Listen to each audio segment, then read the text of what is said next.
ત્વમેવ સર્વમ મમ રંગદેવ. દત્ત ભાગવતનું બિરુદ પામેલ શ્રી રંગ અવધૂત શ્રી વિરચિત શ્રી ગુરુલીલામૃત ગ્રંથ આવાગમનના ફેરામાંથી મુક્ત કરાવે છે. જાણે બ્રહ્મરસાસ્વાદે ભર્યો નર્યો ગ્રંથ સાધ્યંત.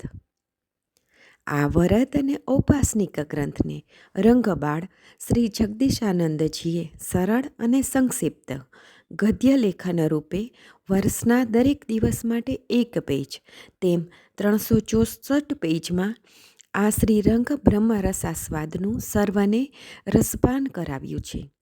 તે ક્રમમાં દરરોજ શ્રવણ કરીએ. દત્તબાવનીના ગાન પછી આ એક પેજનું પઠન કરવું શ્રેયસ્કર છે. સપ્તાહ 17 સોમવાર. અલખજી કહે છે કે હે નિરંજન, અખિલ બ્રહ્માંડમાં જળ ચેતન સર્વેમાં આપણને નયનરમ્ય જે પ્રકૃતિ ભાસે છે તેનું મૂળ પ્રેમ જ છે. પ્રકૃતિ પણ પ્રેમને જ આધીન છે. પૃથ્વી પરના પંચમહાતત્વો પણ પ્રેમને પામી પ્રકૃતિને રીઝવે છે અને તે પ્રકૃતિ બધા જ જીવાત્માઓને પોતાનો અમૂલ્ય પ્રેમનો વારસો તેમના પ્રત્યેક શ્વાસમાં વહેતો કરે છે. તેથી જ પ્રત્યેક જીવાત્માઓના અરસપરસના મિલનમાં પ્રેમોત્સવ જોવા મળે છે. ઈશ્વર જેમ સર્વવ્યાપક છે તેમ પ્રેમ પણ સર્વવ્યાપક છે. ઈશ્વર તત્વ જેમ અવિનાશી છે તેમ પ્રેમ પણ અખિલ અવિનાશી છે. આત્મા જેમ એક ખોડિયામાંથી તેના ઋણાનુબંધ પ્રમાણે બીજા ખોડિયામાં જાય છે તેમ પ્રેમ પણ પૂર્વજન્મના ઋણાનુબંધ પ્રમાણે સચરાચરમાં વિચરે છે. જે 84 લાખ યોનિના સ્વરૂપો છે તે બધાના રંગ, રૂપ, આકાર, વર્ણ, જાતિ વગેરેમાં ભિન્નતા છે, પણ તેમાં રહેલો જીવાત્મા સઘળે એક જ છે.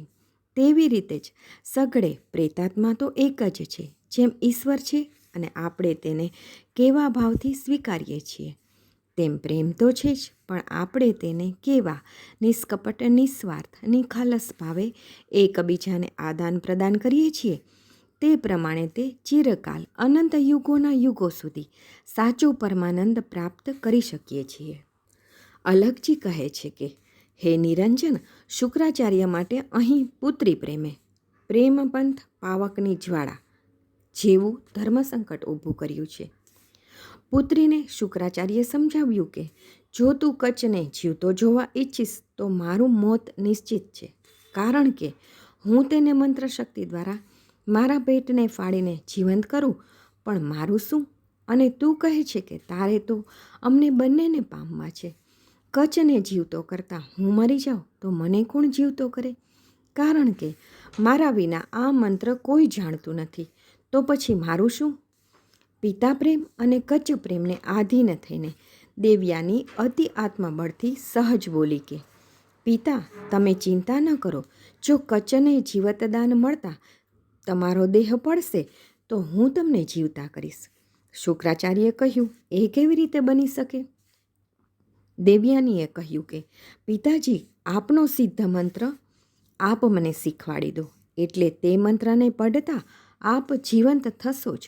ત્યાં જ શુક્રાચાર્ય મંત્રશાસ્ત્રના નિયમોની મર્યાદા બતાવે છે કે હે દીકરી, આવા શ્રુતિ મંત્રનો અધિકાર સ્ત્રીને ક્યારેય કહેવાય નહીં, અને જો સ્ત્રીને એ મંત્ર અધિકાર આપવામાં આવે તો એ મંત્રનું જે સામર્થ્ય છે એ લુપ્ત થઈ જાય. માટે એ તારા માટે અને મારા માટે બાધક છે. એથી દીકરી, એ મંત્ર તો તને ક્યારેય હું આપી ન શકું.